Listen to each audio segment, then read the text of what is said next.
Good evening. My name is Jeff Nichols, and I'm from Quail Hollow. I'd first like to thank the Board of Mayor and Aldermen, Mayor Walker, Mr. Coral, residents of Atoka and Rosemark for allowing us to voice our concerns in regards to the proposed gravel pit inside the city limits of Atoka.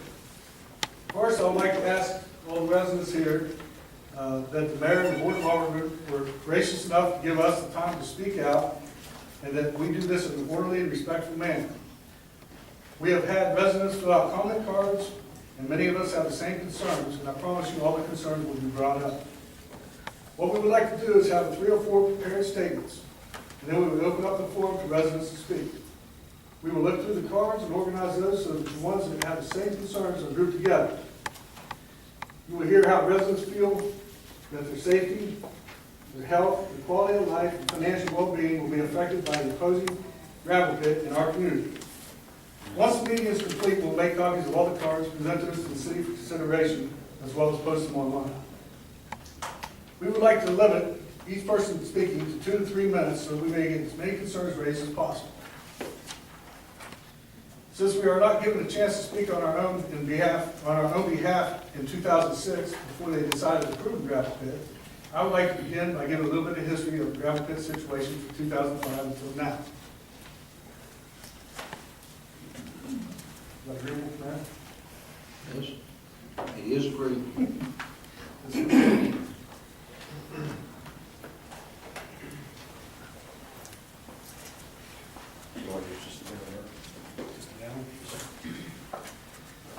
Okay, the first slide just kind of says the same thing as what we talked about here. We are here as concerned citizens of Atoka and Rosemark who want to speak out against the proposed gravel pit and Memphis Stone Gravel want to build in our quiet neighborhood.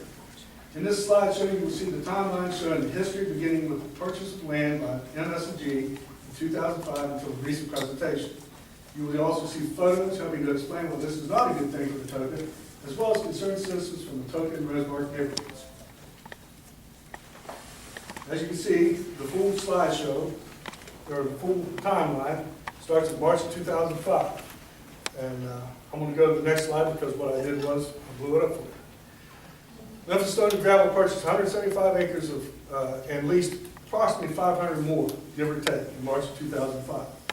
Now, not one of us, except for the folks that the land was purchased off of, and the residents around, we did not know about that. Here is the assessment page that shows where they bought the 175 acres of land, has all the information, and what it was used for at the bottom, the land types and all that type of thing. A little bit closer, you can actually read it, and it shows that they spent the land market value, and it was for agricultural use. The next slide shows that they spent almost $1 million on this piece of land before they knew they could use it. This is a sticking point with myself and a lot of people.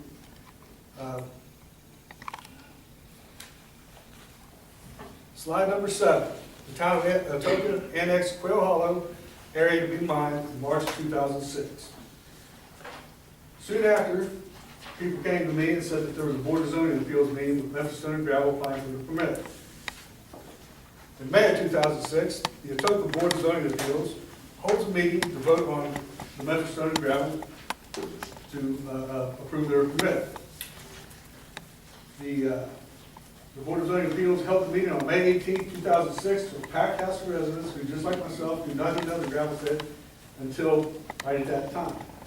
I'd like to mention that it was a very unruly meeting that happened at that time, but we hope that we get past that. During the meeting, there was a comment that was made, and you can read it right here, to where 2 ladies with children have brought up information about their children's health, having asthma and how they'd be affected. When somebody asked them to answer the question if they would be held responsible, if they would take the responsibility for the medical reports and that kind of thing, and medical bills, the president of Memphis Stone Gravel said, "Well, sir, I mean, there's always that issue. I guess if we have anything to cause anybody any type of adverse reaction, there's always a court system." Well, to me, that's not much of a good neighbor and not a right way to talk to somebody who's trying to ask to come in your backyard. So that's something that really stuck in my craw. In June of 2006, the Board of Zoning Appeals approved the permit against the wishes of the residents. Slide 11 brings us up to the present. In July of 2016, Memphis Stone Gravel gave the same exact presentation that they did in 2006, which means that they still had in the presentation that they wanted to go down Miller Road, go down Bethel to Miller, down to Mudville, and across that. Nothing changed in that presentation from 2006 to now. So, kind of just wonder what the plans are trying to do. Slide 12, that's Deadfall Road, Memphis Stone Gravel.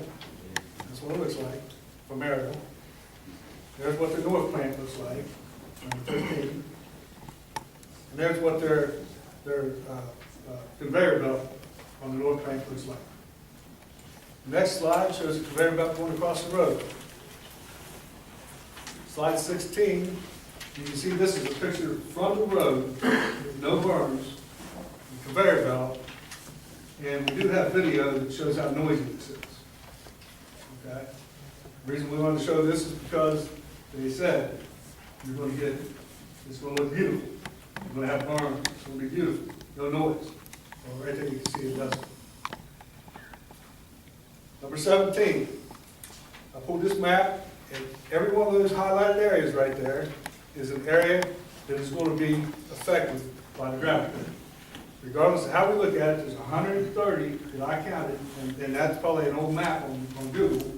So you're talking about between 130 and 150 homes that's going to be directly affected by this gravel pit. That means dust, noise, health, trucks, everything. So you can see all the area right there that's going to be. This is a picture of Miller Road, two pictures of Miller Road actually. This is how big the road is that they want to travel down in the first place. Okay? This road goes about 2.5 miles maybe. All right? And you can see how not wide it is. Here's the road at Rosemark on the left and Mulberry intersection, and then Mulberry Road, which if you can see right there, it goes up a hill and makes a sharp right. And we've seen pictures of trucks that on those sharp rights dump right over. Okay, so that's what we got to go with that. And I'm showing you this because this is what we're up against. We're going to be pushing whatever they can do to get us. And this is what they do. And that is my presentation on the history of this. And what I would like to do is just say, in 2006, the gravel pit was shoved down our throats. We had no say in the matter, and it was a done deal before the ink was dry on the purchasing contract. You now have a chance to stop this here. You have it. I would like to thank all of you for giving me the chance to speak. Now I'd like to introduce Ms. Rachel Witherington, attorney from the law office of Thomas D. Forrester.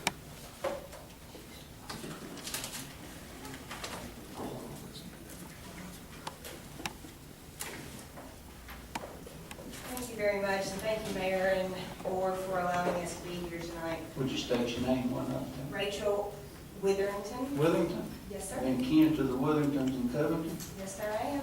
Good gosh. Go ahead, I've worked with him, that's why. As they said, I am an attorney in Covington. I work at T.D. Forrester's office. I am also the city attorney for Covington, and if any of you have followed the news, particularly the Covington Leader lately, you are probably aware that Covington has faced our own contentious zoning battle last year when a company from Colorado wanted to come in and put hundreds of acres of solar panels in our town. And we went through the Planning Commission, the Board of Zoning Appeals, even up to Chancery Court, and we were ultimately successful in keeping those solar panels out of our municipal planning region. And one of the reasons why we were able to do that is because we had a group of very passionate and outspoken citizens who were against the solar farm coming into their neighborhood. They perceived it to be a nuisance. They were worried about health concerns, blight, noise concerns, all the things that I think these citizens here are concerned about. And obviously, you also have a group of very involved citizens who are passionate about their quality of life in this town. I will tell you that I have met with some of the members of this united group, and they are educated and organized and very much against this development coming into town and affecting their property and their quality of life. And I know I don't have to remind any of you that they vote. So I want to tell the board a little bit about zoning and the power that the municipality has in that. And of course, zoning is given to Atoka and any other municipalities by the state as an exercise of your police power. And it's given to local communities because you have the power to plan your growth and development in an orderly manner with the purpose to protect and promote the health, safety, welfare, comfort, and public morals of your community. And your zoning power also needs to be in accordance with your comprehensive growth and development plan. This board adopted that plan in 2008. It was for 20 years, 2008 to 2028. And I think one of the factors one of the findings that the town had at the time was that Atoka was a rural community, a small community, and the board wanted it to keep it that way. And so the growth development plan is done in accordance with that desire. And part of your police power, obviously in this zoning, is you do have the power to restrict the use of private property. Even if it were to cause a reduction in the value and the use of that property, so long as you can show that it's reasonably related to protecting this community. I know right now in your ordinance, you have the power to change your ordinance. You don't have to allow mining in your city limits at all if you don't want to. I don't think any other municipality in the county allows mining in the city limits. I know the city of Covington does not. You have the power to take mining out of the FAR region and put it in another type of development. I know one of the concerns that the board has had is this issue of spot zoning. From what I know about this, what I know about the facts of this instance, I don't think that that would be a problem that you would have. And one of the things I want you to remember is that you are a legislative body, and the division of powers is constitutionally founded for a reason. You have the authority to make your town what you want it to be. And I'm sure it would come as no surprise to any of you that zoning issues have been litigated all across this state on all levels of court. And one of in all of my research in zoning and education in zoning, one of the factors that the Tennessee Supreme Court has said is a quote, and I want to read it to you guys. The Tennessee Supreme Court said that almost all zoning decisions tend to benefit some persons more than others and may confer particular benefits while inflicting harm on others. That in and of itself does not invalidate any zoning decision that this board would make. So in closing, I just want to reiterate that this board has the power to make changes. You have the power to answer to the people that put you here, and obviously there are quite a few of them that have something to say.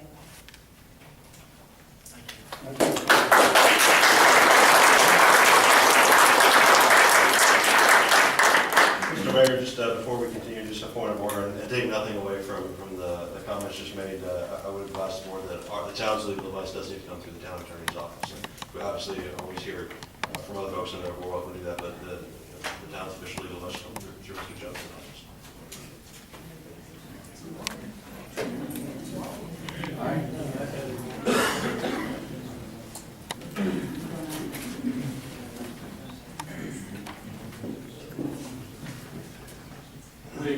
Mayor, Board of Aldermen, Brian, I'll give you a hard copy. Mr. Mayor, would you like a hard copy? Are we switching presentations? Okay. Are we ready? If you can pull me in. Okay. You don't have mine. Ready? Make notes on? Okay. All right. Just tell me what to change. Okay. And I'm, just push it down. Okay, go down. Thank you for having us here for this meeting tonight. My name is Trip Jones. I live in 9215 Mulberry, Atoka, Tennessee. Appreciate you having all us Rosemark folks up here. I may live in Rosemark, but I own 5 properties in Atoka, so I'm contributing to your tax base. One proposal that's been put forth for a haul road would bring 200 to 300 trucks a day up and down my road, Mulberry. That's about a truck every 1.5 minutes in an 8-hour day. Jeff took you through the timeline of what happened up here back in '06 in Atoka. And I'm going to give you some, and then Rachel gave you some legal options that she believes it's available to you. And I'll start out, you're supposed to always tell a joke. I'll start out and tell you that Alan Parks and Homer Brandon, who was the attorney for Memphis Stone at the time, stood in my driveway back when I first met him in '09 and admitted to me that when this started over here, that it was going to rock my world. I guess that's gravel mine humor, but I didn't find it funny then, and I really still don't find it funny. What was the impact to Shelby County after the permit was issued up here in '06? Well, there was 27 conditions, even though the other night, Alan only had about 18 in his. I think they tried to condense some down for the meeting, but it'd be good to check all that out. Permit basically allowed no use of Atoka roads. Supposed to go out the northwest corner down Bethel to Miller to Mudville to 14. And so they came to Shelby County and began work on a haul road. So I can figure out what to do with my papers here. I'm covering the microphone, I guess. So they began work on a haul route. Now, the route in Atoka permit was deemed unsafe in Shelby County, so they started searching for another one. They found the Moffitt property. By their own admission, it only has about 25% of the gravel. So they applied for the first permit in Shelby County for a special, what they call a special use permit. Y'all call permit by appeal. They applied for that on Moffitt. It was rejected by the Office of Planning and Development, and then unanimously by the Land Use Control Board. That's about a 12-citizen panel, and between the OPD and the LUCB in Shelby County, they sort of function as the Board of Zoning Appeals. They really don't have anything that I've been able to find that they call the Board of Zoning Appeals. But it was rejected, so MSG pulled the permit. Then, I get ahead of myself.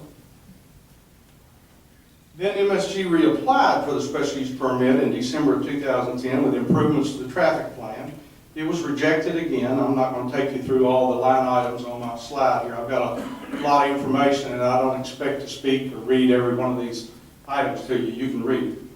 But MSG ultimately filed a lawsuit against the Shelby County Commission, and the Rosemark Civic Club asked to join in the lawsuit. They claimed it was an arbitrary and capricious decision. There's the docket number.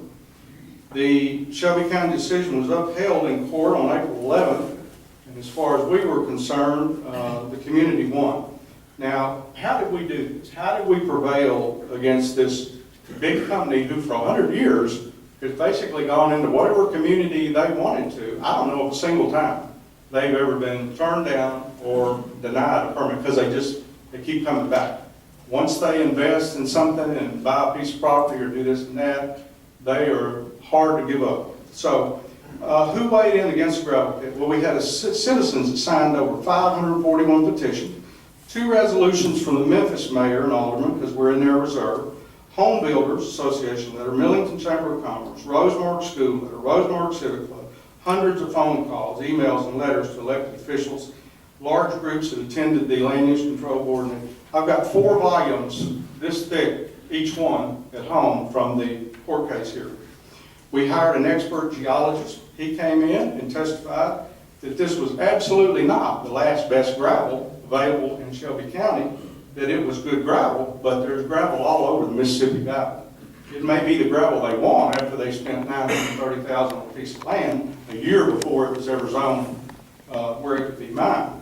We had a noted traffic engineer that came in and dispelled some of what they put in their traffic plan, and we had a noted attorney with years of land use experience, and we had elected officials that listened to our concerns.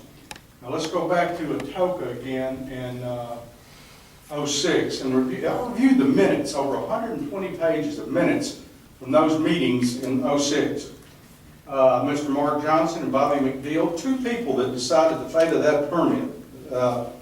It was apparent that the BZA felt somewhat constrained about what they could and couldn't do, that they had to approve this permit if they, MSG agreed to meet the conditions that the city was mandating. And several times throughout there, it was sad, the city did not offer them any redress of their problems except, the court. You can take us to court. So what now? What happens? What happens now? Documents that I think we ought to at least consider from a layman's standpoint. I've been looking at your land use and transportation plan. I've looked at your municipal code of ordinances, your zoning ordinances, and re-looked at the Shelby County Municipal Development Code. Now this is a citizen understanding. I'm no lawyer. I did manage 4 corporate manuals for Federal Express for about 31 years, and I clearly understand the meaning in any kind of manual language of the difference between if, shall, must, and may. And there's a big difference in those words. All right, the overall goal of this plan is to maintain your transportation plan. I don't read it all to you, but in general, is to maintain and strengthen the single-family character of the residential development, make sure there's no incompatible uses, and the dominant uses is to be agricultural and open space. Finally, future land maps should reflect this as well. Next page. By encouraging clean, high-tech, specialized, low-impact industry, limiting development in areas that contain major natural drainage, and those things should help guide you folks in helping the Planning Commission and the BZA to make good decisions for the community. Now, I'll readily admit, the land use plan does not have the legal effect of local law, but it is consistent with Tennessee Code annotated, which provides legal validity to the Atoka Regional Subdivision Regulations and the zoning ordinance. And furthermore, get this, and I want some applause off this, citizen participation is an important factor in determining the success of implementing that plan, and an informed citizenry that's willing to work on these can be a tremendous asset. Give yourselves a hand. This is a great question.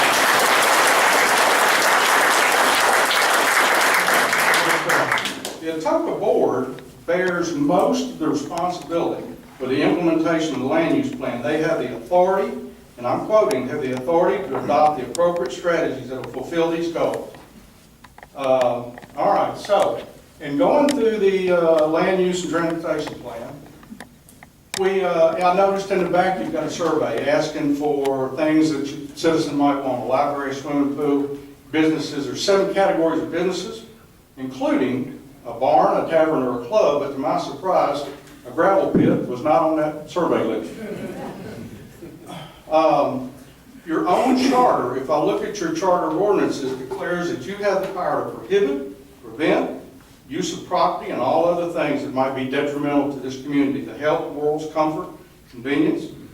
And then further, over in section 14, says that the acts of the town board that shall be addressed by ordinance would be the regulation of land use development, and you have the power to amend or repeal any ordinance that's out there that's previously been passed. All right, chapter 2, zoning ordinance. Land use to be governed by zoning ordinance, and appeals from the board. Let me reemphasize this. This is not a good option for your citizens. Any person or persons on any board, taxpayer department, that is aggrieved by any decision of the Atoka Board of Zoning, may seek review by a court of records of such decision in the manner provided by the laws of the state of Tennessee. That's also what I found in those 2006 minutes. I think they need some other options besides just saying, if you don't like what the BZA says, you can take us to court. So we saw that in 2006, the citizens didn't have a lot of choice, and it was a heavy burden on the BZA for a small 3-person panel. It's a heavy burden of making decisions like this. Title 14-02 talks about forestry agricultural. This is your zoning section where it talks about Now we're into the zoning ordinances and talks about a FAR being used primarily for agriculture, and there's a number of uses that are absolutely permitted. Let me get up to 5.3. But then it talks about some uses that may be permitted. And mining is included in the list of may, but it's not on the list of must. The criteria for the BZA review has to be located on the route designated as arterial or collector. We don't know yet if that's the case here. We haven't been able to look at any of the road maps or anything yet. We're just kind of starting some of our research. Other pertinent references that I could point you to, and I'm just 3 or 4 minutes here from winding up because I want to give these people plenty of time to talk. Establishment of districts. 4 of the 8 districts that you have in your zoning plan don't even allow uses on appeal. Why couldn't the FAR be one of those where there's no use on appeal? I just want to, again, acquaint you with what we went through in Shelby County after the permit was approved up here and they came to us looking for a haul road. They had, an applicant down there, Memphis Stone, had to submit a request to the OPD, the Office of Planning and Development, and the staff recommendation went forward to the Land Use Control Board. From there, it went to the Land Use Control Committee of the Shelby County Commission, and from there, the elected legislative body of Shelby County Commissioners voted on the final decision. In the Unified Development, and I'm not saying Shelby's a perfect model to follow, believe me. I'm just saying on this one particular thing, they do allow some options in some of their zoning codes. So in this model, the Office of Planning and Development, LUCB, functions as a BZA. I've already said that. But again, I think you've heard it a couple times. Several of us believe you've got the power to change this to whatever you need it to be to guide the growth of this town the way you want it to be. In the UDC, there's some wording that I've spoke to several of you about out in the hallway that says the project will not, when they apply for a special use permit, not have a substantial or undue adverse effect upon adjacent property, character of the neighborhood, the traffic conditions, the parking, utility facilities, and other matters affecting public health, safety, and general welfare. That's some good wording. Maybe something that you want to look at.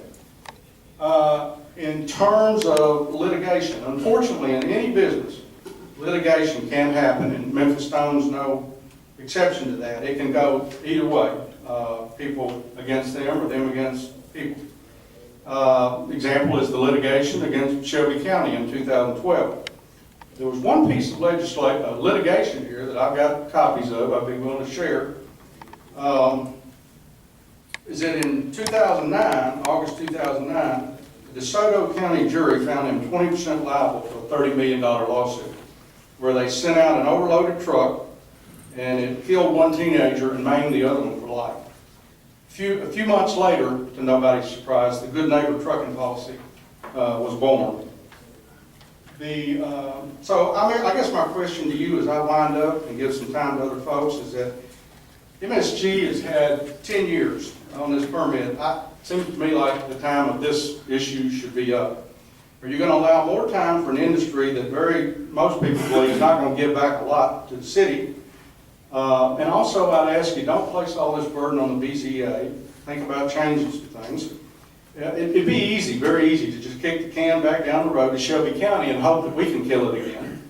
But, one day that may not happen. And then you're going to have mining over here and a bunch of unhappy people. So if you're really convinced that you're forced to allow this action, then I hope you reconsider. We believe that, leadership right now would tackle this and decide if this is an activity the town wants. I spoke to a gentleman in Jackson, Tennessee the other day that helps do your ordinances in Covington. He's got a list on the internet. He does 12 cities all the way from Atoka to Covington to Whiteville. And he said he was pretty confident that, you guys could just take mining out if you wanted to. That was up to y'all. I would suggest you put a ban on any permits until you can review your ordinances and growth plan. A lot of factors to be considered: compatibility, economic impact, road safety, taxes, property values, environment, best use of the land, and quality of life. Unlike 2006, I sort of sense that citizens want their leaders to hear what they're saying. And just wondering, when the time comes with Memphis Stone Gravel, where are you going to be? You going to be with a company that wants to come in, or are you going to be with your citizens? That's the end of my prepared remarks. If anybody's got any questions, I'll be glad to take them, but I've taken up too much time. Anything? Okay. Thank you, gentlemen.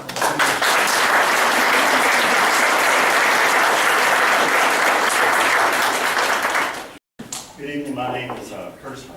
I'm a citizen of Atoka. First, I need to start with a little history that is very relevant to this issue. I have 25 years' experience in living next door to the worst noise and air polluter in Shelby County, Memphis International Airport. Back in the 80s, they were conducting a master plan update. Of course, they held public meetings in the neighborhoods surrounding the airport. The airport representatives would all start the meetings with, "We are going to be a good neighbor." And I heard that very term in this room several times a few weeks ago when the gravel pit was giving their presentation. So let me tell you what a good neighbor can do. When I first moved into Oak Haven in the 1970s, I was in the geographical center of that area. In a few years, the airport started purchasing hundreds of homes behind me. And the next thing I know, our property line is against the airport property. My fence line is where the airport noise stopped, they said. So they were going to do me a favor and build a berm to stop the noise and the pollution. When they completed the berm, I could stand by a back door window and look out and watch the airplanes taxi down the runway. For a 2-year construction period for that berm and other construction around the airport, the dust was so bad that we didn't open our above-ground pool for 2 years. My wife had to go have allergy shots twice a week for the next 5 years. And even our outside dog developed allergies that were she did all sores all over her body. She had to have allergy shots, and she was an inside dog from then on out.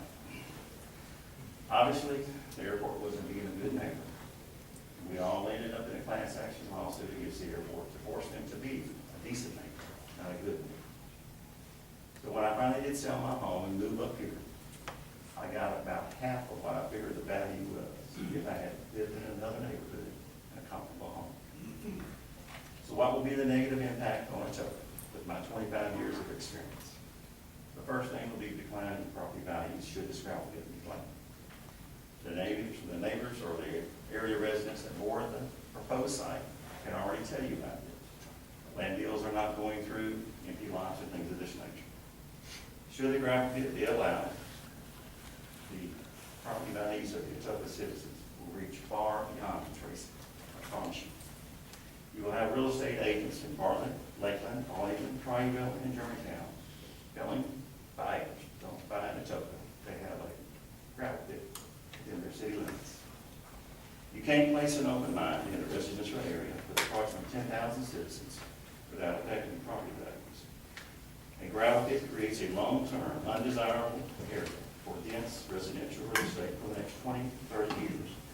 With the truck and equipment pollution, the dust pollution, the dust at all operations, the prevailing winds for us are out of the south. So all that dirt, dust will be dumped on all citizens. Before you have a report that was commissioned by the town of Richmond, Michigan. And the consultants used Professor Diane Heights, an economist from the University of Auburn. She did a scientific study to determine the effect of property values in relationship to a gravel pit. Her study was centered on a community in Ohio that had almost 2,600 homes. And what she did, if you done pricing methodology, you gather tremendous amounts of information, and she assigns a mathematical value to all these things. And with the math, she's able to determine that property values closest to the gravel pit will suffer the most. And as you go away from the pit over distance, they will lessen.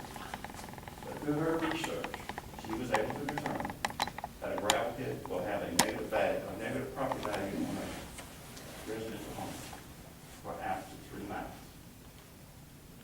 After 3 miles, there's really no effect of the gravel pit. Next graph, please. Well, I'm sorry, back up one time for me. All right. Of course, the proposed site that you have for Richmond was 153 acres, around 100 trucks a day. There were 1,400 homes affected, or 60% of the residents. They estimated that the property value at the time would be $31.5 million for those 1,400 homes. And that's, of course, there's no property tax collected on that $31.5 million. What was the economic benefit for that city? $58,000, assuming they hired 2 employees from the local community working the gravel. With the professor's study, this is what she was able to determine. On the left, or on the side, you can see the reduction in price of homes in increments of 5%. Across the bottom is the distance away from the gravel pit. So, for example, the homes that are right up against it will suffer a 30% drop in their home value, almost immediately. 1 mile out, about 14 or 15%. 2 miles out, 8 or 9%, and 3 is 5, and beyond that, it really doesn't have an effect. So as I said, you can see the 3 miles. So what does that 3 miles mean to Atoka? Using the best tools I have available to me on a shoestring budget, I use Google Maps to determine the distance of 1 mile away from the proposed gravel pit or from facing north. 1 mile, 2 miles, and 3 miles. So you can see from this photo that most of Atoka is included in that as far as residential homes are concerned. About half of Comfort is included, along with county property or county residents outside of the west of Memphis and the east of Atoka. For 3 miles. And I want to point out too, now number 1, if you go up a little bit and just to the left, that's where all the new development is being done for Atoka. Next slide, please. This is North Shelby County. This is the effect that it will have the 3 mile radius from gravel pit. As you can see, it goes all the way down to the town of Millington, all across North Shelby County. Next slide, please. Total proposed site is 775 acres. They say about 100 trucks a day, very similar to the Richmond study. And just my guess, by looking at that map, I'm going to estimate about 90% of the properties in Atoka will be affected for 2,500 homes using the 2015 census data. About 50% of the homes of Mother will be involved, about 1,000. So that's 3,500 homes right here. Of course, they'll be an effect from Rosemark and North Shelby County. And the next slide, please. This is the graph from that study, which shows 2 homes separated by distance. As you can see, in 1990, the homes were valued at $100,000. Yes, $100,000. And over the course of about the next 9 years, 8 years, all of a sudden, gravel mine starts up on one of the homes, home B. Instantly, he has a drop of about $30,000 on his property. Over the course of the next 10 years, gradually, he gets some of his equity back. But as you can see, when the graph ends, he's at $120,000, and that's where he started. But home A never misses a beat. He keeps on earning equity in his home, and at the end of the graph, he's worth about $150,000, a difference of $50,000. That scenario right there played out for me, and okay, I saw the very same thing. When it first came out that the airport was expanding, houses went up all over the place. So many houses there, of course, it drops the value immediately. But for me, and a lot of other folks, we couldn't afford to take a hit and leave. We had to suffer there. Number of feet right there. Until we finally could get out. The next graph, please. Okay, and of course, this is both maps together. And instead of the graph, just a table that I made up. And it gives you a little bit easier to follow. But for a moment, let's look at the big picture of what this is about. I said that there was about 35 homes. I'll talk about them not for not. If my data is a little bit off, I've got people that live in Tipton County on either side to make up for that difference, where I'm wrong. So that's 35 residential cars. Down in Shelby County, I'm gonna guess, I don't know how many, but I would guess at least 500 homes in that 3-mile area across through there. But if I'm wrong on that, again, I've still got some of the residents in Chipley County fill in that void. So we're talking about 4,000 properties that will be affected within that 3-mile radius around that gravel pit. And so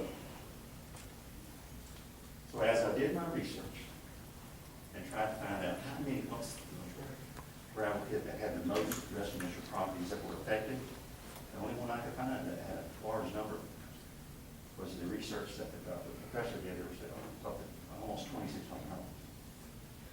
And if you look at that report, that's 1,400 homes. I'm talking 4,000.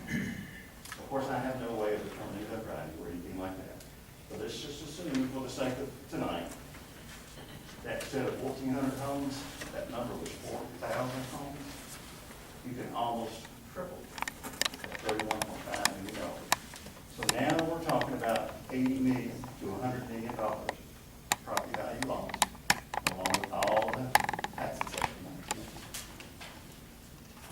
So I would suggest, in order to get accurate information, all we have to do is go to the county. They have a GIS system that they can plot that 3-mile area for Chipley County. In no time, you will know how many residents are involved, the property numbers, and the value of those homes. Then I will trust at least do the 1 mile to determine that value, or even the half mile. The study itself did 1/10 of a mile to determine with accuracy the $31.5 million. We could do that, but we need to get a handle on this so we can see how much tax dollars we're about to lose in property value that we fix to lose as well.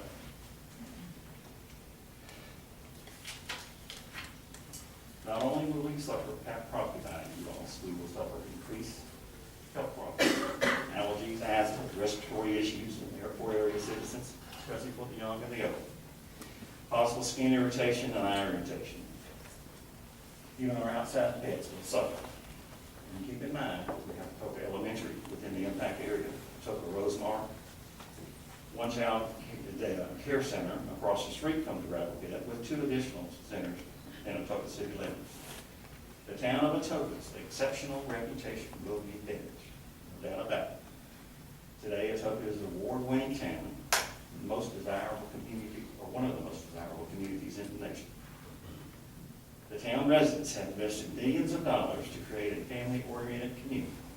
We've improved the parks, playgrounds, lakes, water park, soccer field, etc., but all outdoor activities would be negatively impacted by the gravel pit operation.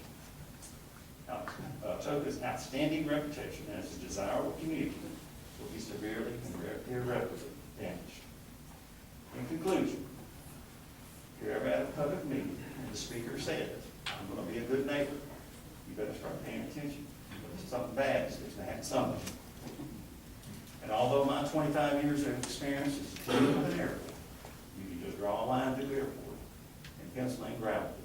Because the net effect of both industries that it has on the residents surrounding is the exact same thing. Declining property values, health issues, pollution, and dust. But isn't that what the nature of the business of a gravel pit is? The never-ending movement of dirt. At least the airport had an economic boom for Memphis. The gravel pit has no benefit for Atoka, but economic disaster. And I stand before you tonight in total disbelief that this is happening to me and my family and my community again. And we're inconceivable. But as the elected officials of our town, you are the keepers of our city, regardless of the issue before you, no matter what it is. You should make your decisions be meticulous and thorough process with every decision affecting Atoka. Is this in the best interest of the public? Does this disrupt the quality of life for the residents that now enjoy it? Will this lower property values? Will this cause health issues? Will this create a traffic nuisance or danger? Does this decision meet the expectation of the visions that has encouraged hundreds of families to move to Atoka. But I stand before you tonight and proudly say, Atoka is a wonderful place to live and raise a family. And that concludes my presentation. And appreciate your questions.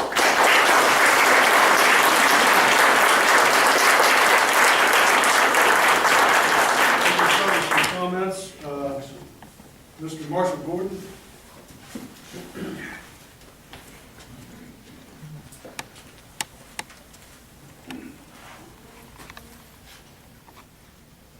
Thank you very much. Marshall Gordon, 3925 Austin P. Highway, Shelby County, Tennessee. I appreciate so much the board allowing us to speak tonight. I'm proud of what y'all are doing, Mr. Mayor and Board of Aldermen, to fight or even review a multi-million-dollar corporation. They've got a stable full of lawyers. They're a great company. I've done business with them before. But it's not something I really relish, saying no to a multi-billion-dollar corporation. I know what they can do. I've seen their history. Like Tripp said, for 100 years, they've never lost a zoning place. And that's why I admire and respect what y'all are doing tonight. I admire and respect our citizens group, too, that is standing up. This is democracy in action. And I appreciate so much y'all letting us have the opportunity to address you tonight. Just a little bit in background. I've been a Tennessee licensed commercial real estate broker in the state of Tennessee for 49 years. I'm a member of the Memphis Area Association of Realtors and the Home Builders Association. In my career, I've seen a lot of plans, and I've even made some mistakes before in my career. I tried to develop a subdivision next to a Memphis Stone Gravel gravel pit on Millington-Arlington Road. I'm the guy that came up with the idea that I thought they could be compatible. My banker can attest to the fact that that was not a good idea.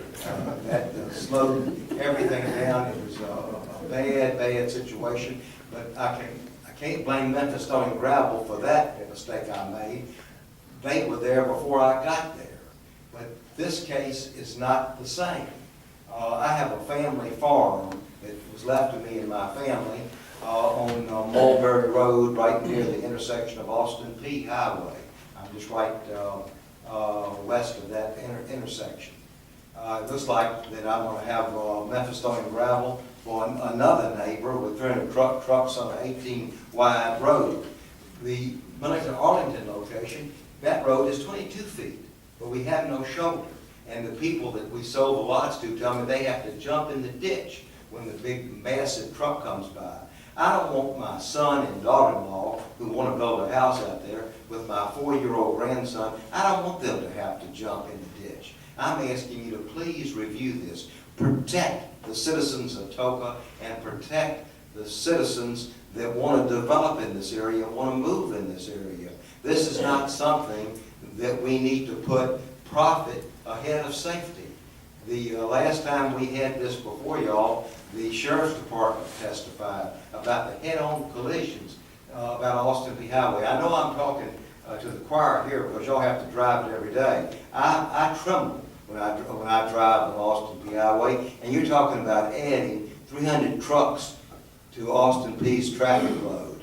That is not a good thing. I believe in democracy. I believe that a citizens body, the people that elected y'all, I think y'all have the right, the authority, no, the obligation to review this application and protect the safety, the welfare, and the health, safety, and welfare. The attorney referred to those as police powers. I believe you have those powers, and I please exercise those powers. I have all the confidence in the world with you that we will get a good result and you will protect our property values, but more than that, you will protect our lives. Thank you very much.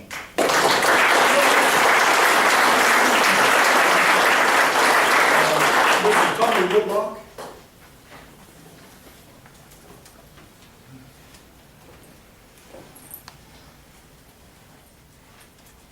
Right.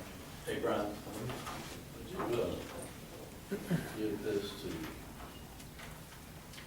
the members up there so they can't sleep tonight, they can look at it.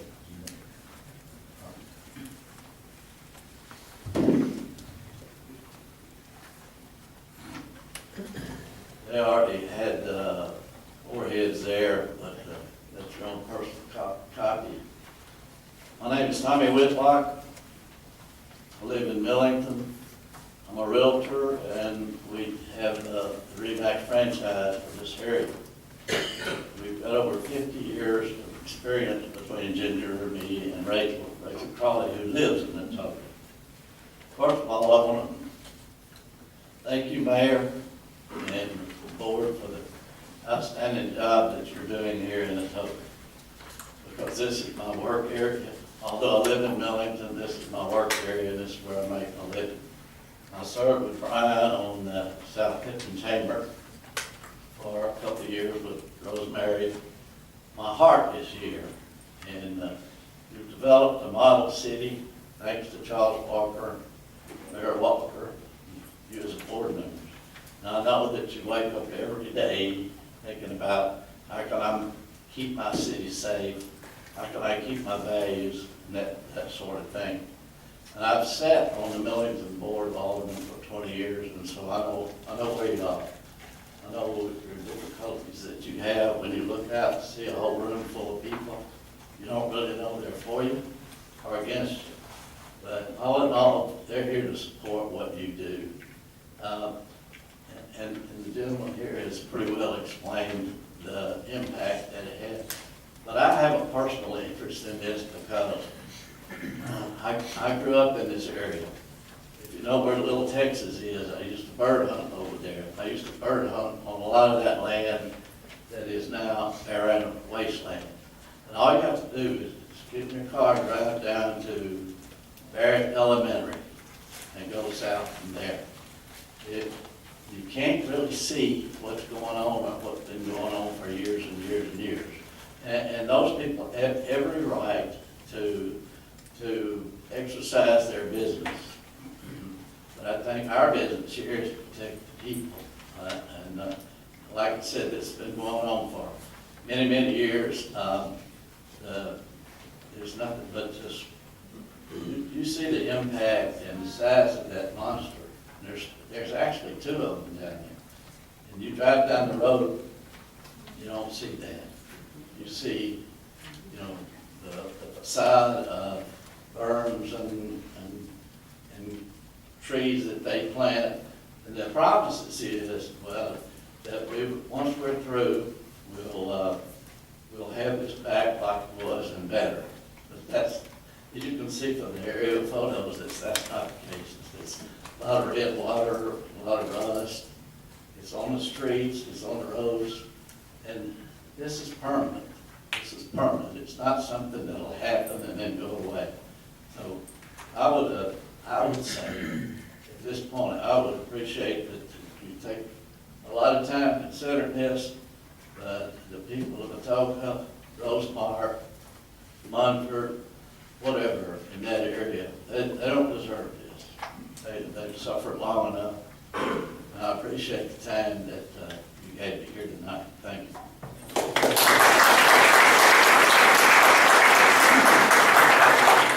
Mr. Robbie Eddiehead? I'm Robbie Hod, and I reside at 4220 Tracy Road in Atoka, where my husband and I own approximately 170 acres on the north side of Tracy Road. We've lived there for 23 years. My greatest concern with the gravel mine and the washing facility are the immediate, pretty much permanent negative impact that it'll have on the property value and the future growth of Atoka. In the 2+ decades I've lived here, I've seen enormous growth in Atoka. It's pretty clear if this project goes forward, it will last the remainder of my lifetime and the next generation to come. This land that they propose to mine is located on the southern border of Tipton County and Atoka. It has gently rolling hills and excellent drainage. It could be the site of future Atoka homes and neighborhoods. Memphis Stone says that when they're finished, decades from now, the land will be reclaimed and can be put to other uses, such as residential development or maybe even a golf course. But to build on backfill requires extra costs for compaction. And I wouldn't count on a golf course coming to this area, given what's going to happen in the next decades who's gonna want to build or buy a house in Atoka. And Atoka can't grow, what new businesses will want to come in here? In short, this project not only offers no benefit to our citizenry, it's actually detrimental to all of us. The owners of the Atoka property that Memphis Stone has leased don't live here, and they don't vote here. Thank you for listening to my concerns.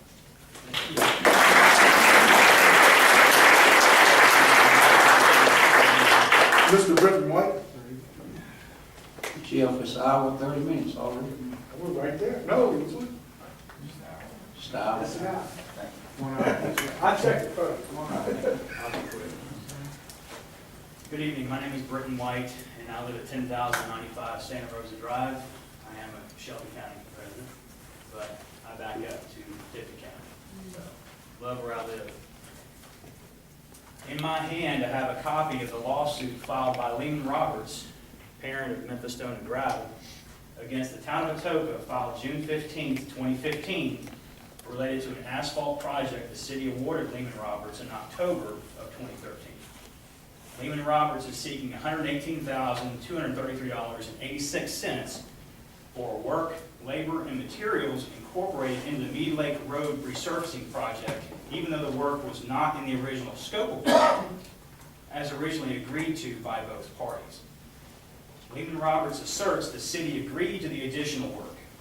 Additionally, Lehman Roberts is demanding an additional $75,460.29 associated with this same resurfacing project to be paid immediately. The city is currently holding this money until the unrelated dispute associated with the $118,000 amount is resolved. In part of the town's defense, third defense to be exact in here, the city of Atoka states the plaintiff, Lehman Roberts, failed to comply with the requirements of the contract. Further, the town asserts Lehman Roberts failed to procure change orders as required by the contract. Having said all of this, if I were an Atokan, I'd be inclined to ask the following questions. Why hasn't the city mentioned this before in any of the prior meetings? When was the Board of Aldermen made aware of the lawsuit? The work was to be completed in January of 2014. Why was the lawsuit filed in June of 2015? How much time and taxpayer money has been spent on this lawsuit? Why is the city still doing business with Lehman Roberts? Why is the city not looking out for the health, welfare, safety, and prosperity of its citizens as mandated by Tennessee Code and municipal code ordinances? Why did the Board of Aldermen not pass the motion to remove the special use permit language related to mining from the FAR district to industrial? Why would the mayor speak up during a prior meeting stating spot zoning is illegal when it's within the city's rights to change the ordinance as it sees fit and for the betterment of the community? Lehman Roberts and MSG pontificate they're good neighbors. When do good neighbors sue the other? Thank you.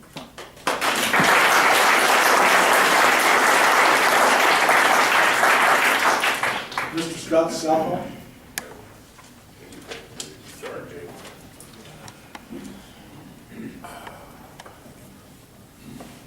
Good evening, gentlemen. Appreciate the opportunity to speak with you this evening. Scott Southall at 233 Quail Hollow. I'm a faculty member and department chair at the University of Memphis, Department of Engineering and Technology. Just to give you a little background on me, I've been around Atoka a whole lot longer than a lot of folks in this room. My grandmother lived in Atoka, and I've been around here my whole life, a little over 52 years. You go look at the Facebook page, there's a picture on me in front of my grandmother's house in 1965. I grew up here, spent a lot of my formative years here. Atoka is very special to me. For many years, I really wanted to move to Tipton County, particularly Atoka. My wife is from outside Covington. And when we got the opportunity, both financial and just a good deal, we did so. And have been here 4 years. Very much love it. I've told Alderman Feldmeyer that I feel like I have got a great deal here. My services here are fantastic. I feel like I've got an outstanding value as a property owner and citizen of Atoka. This really kind of hurts me to think that this might happen here, 1,600 feet from my driveway.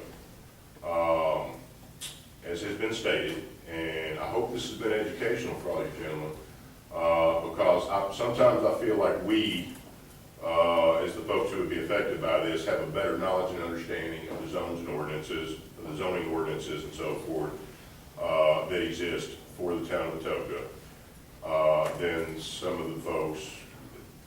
I'm not saying you guys aren't familiar with it, but I mean, we've done our research. I would encourage you all to do your research. It's all out there. It's public knowledge, as Mayor Walker has said, and I do appreciate transparency.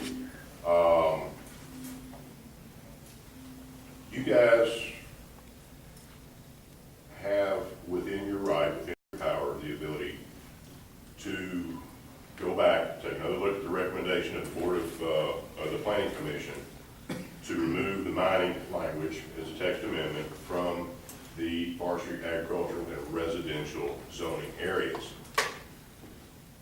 That is the right thing for you to do for the citizens of the town of Atoka. You were elected to serve the citizens of Atoka, and that is what you really should do. I just ask that you all look deep within yourselves and discourage the intestinal fortitude to do the right thing. Thank you very much.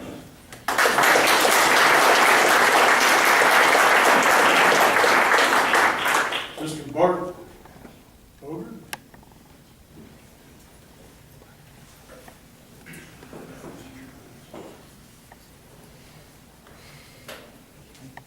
Mayor and Aldermen, thank you for letting me speak to you. I live, my name is Commander Chip Boger, U.S. Navy retired. I live at 10017 Santa Rosa Drive, and that gravel pit will be in my backyard. The noise and all that, you know, everyone talked about noise pollution, the prevailing wind is from the south. It's all gonna go into the Atoka itself. The noise, I can hear Memphis racetrack on a night when there's a south wind. So now think about a gravel pit that is running. All that noise is gonna go into the town. So I have a personal thing, because I'm right there, but I really like, you to think about it, and I don't think it goes with Atoka. I've only been here for 3 years. We love it up here, and a gravel pit is not what I need in my backyard, or what I want in my backyard to raise my kids. I have horses, all that dirt is gonna be in my backyard. So, thank you very much. 10017 Santa Rosa Drive. Thank you. Mr. Paul Matthews?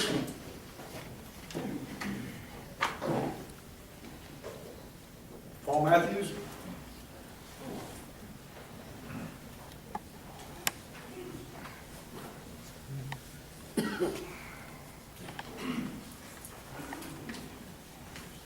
Good evening. Thank you very much for this opportunity to speak to you all. This is a great example of democracy and transparency and the opportunity to be heard, and we're all very grateful for that. I won't repeat what's been said. I agree with almost everything that has been said in opposition to this gravel mine. It would be, in my view, a disaster for this area and very little, if any, benefit. We've all traveled on Austin Peay Highway and seen the way, not only is there too much traffic, but the way that cars will pause before getting off onto Austin Peay and then cut in front of people because it's a two-lane road. Nobody wants to get stuck behind a slow car or, very importantly, a slow gravel truck. So that tendency that we see already of cars pulling out in front of other cars on Austin Peay is going to get much, much worse. We've all experienced bits of gravel falling on cars behind the gravel truck. We know that's going to be a problem. There are many historic aspects of this community. Atoka, in Rosemark, there are about to be 2 historic markers erected. Rosemark has a section on the National Register of Historic Places. There are 3 historic markers in Barrettville, which is very close. This is a charming, wonderful rural area that needs to be preserved. And a gravel pit is simply not consistent with that. I will say, too, to the extent there might be a feeling, well, we let this go through before and Shelby County stopped it. Well, we were very lucky that Shelby County stopped it. But we can't count on that happening again. As has been said, in Shelby County, it went before OPD, Land Use Control Board, Shelby County Commission. It ultimately went to Chancery Court. And what the Chancery Court said was that it was within the discretion of the county commission to go either way on this. We happened to have the right public officials in office at the time to put pressure and make good arguments against a very powerful and influential company. They are powerful still, they are influential still, in Shelby County particularly, perhaps in Tipton County.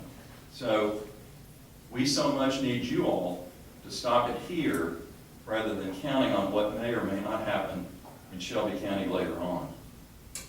Again, thank you for this opportunity, and I just ask that you think about all the negatives that you've heard tonight and to think about what positives, if any, there might be. I suggest very few. Thank you.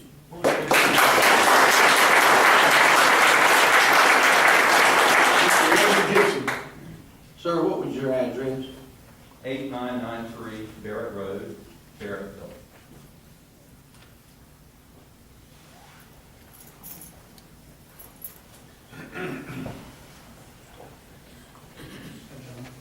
I've been in transportation since I was 18 years old.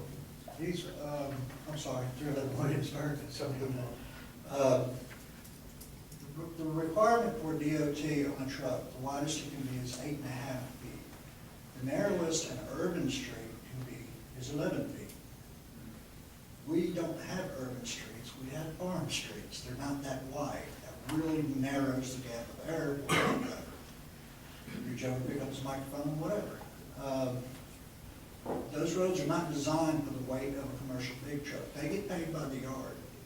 A commercial big truck is allowed to weigh 80,000 pounds, 12,000 front steers, 34 middle tandems, 34 back tandems. It takes 4 football fields to stop that truck.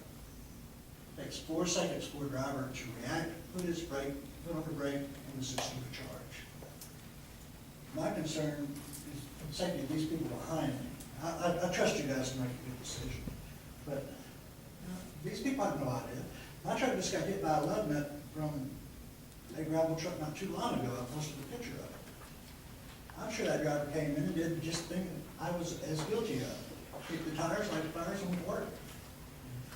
It's easy for a truck driver to overlook numerous things. There's 162 points that a truck driver is required to check on his truck. No truck driver has the time for that. No truck driver, actually I am the only truck driver I know licensed to adjust my own brakes. But with DOT laws standing, isn't Mudville a part of the county road? I tried to search it on the interstate system. Shelby County. It is Shelby County? It'd be real easy. Shelby County just take Mudville over, no truck road. Any road that we own, no truck road. It's enforceable. Those trucks are allowed to weigh 80,000 pounds. I can guarantee you, they will not. They'll be more up into the 100 to the 120 pound. There's not a scale how to snare here. We have one state trooper. My company was notorious for, okay, for that one truck that got caught at 100,000 pounds, I had 7 trucks go by. And it's something to think about. Those roads have to flex a certain pitch by law. These big trucks will flex them, they'll bend them, but they're going to break them as they do it. And if they start hauling hot rocks, I've seen what it looks like where dump trucks turn over on a family. It's not nice. And if they're hauling if they're hauling asphalt, it's really not nice. I got to watch people burn alive in that situation because it was just too hot to get to them. But people behind me here, they don't know how far it takes a truck to stop. Everybody knows that a dump truck is supposed to have a cover over the top. How many have you seen? Not everybody knows that a mud flap is only can be 6 inches from the ground. How many dump trucks have you seen with no mud flaps? Probably 90%. They're supposed to sweep off that lip. They're not going to sweep off that lip. They got to get that yardage going. They got to get it off so they can bring that truck back and make more money. It's not the gravel company's trucks. I tried doing a DOT section, couldn't find it. So what they're using are contract drivers. Contract drivers buy old rickety equipment that they know they're gonna destroy using them as a dump truck. Out of date, no good for the road anymore, period. The average life expectancy is for a big truck is 5 years. But I've seen them as old as 20 and 30 years old, just by the gravel pits that we have. But that's just some thought, you know. There's some that do emergency medical law enforcement, but that took some thought of having to explain to somebody why a dump truck fell off the road or buried a little bit and killed off somebody's family. It's things to think about. There's DOT laws that should be followed. We're blessed enough to have state troopers in the area. Not as many as we need, not perfect gravel. Thanks, guys. That's all I have to say. Thank you.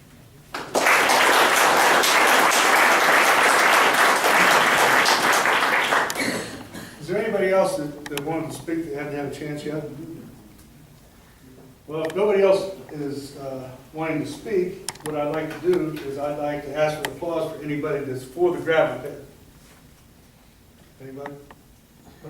Anybody against the gravel pit? Give me applause.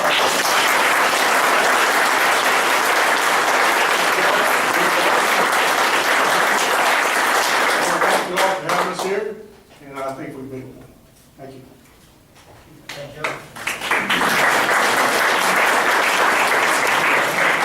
Thank y'all for the information. As you said, I'll reiterate, this is democracy at its finest. And coming out, telling us your opinion and take all that into consideration. Mr. Lyle Jones, meet Ms. Rachel before he leaves today. She told me how to do this. No, just me. Thanks. We appreciate you coming. Y'all have a safe trip home. And motion to adjourn. We have a motion to adjourn. Do we have a second? Just this. All right. Y'all go. Everybody in favor of leaving?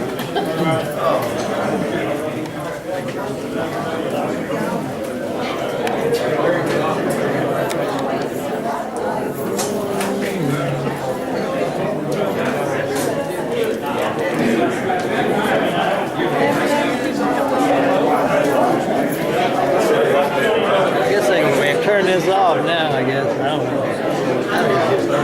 You doing all right? You heard you was a cameraman? Yeah. $50 an hour. Woo, woo, baby. I thought this was really well done. Yeah. Really, really impressed. Level of knowledge, people pride, preparedness. Well, very respectful. I still want to question. Three people? Well, they're saying that the board needs to get involved and change zoning permit or change whatever needs to be changed. Yeah. How you doing? Very well. I'll give Jeff a call tomorrow. He's busy.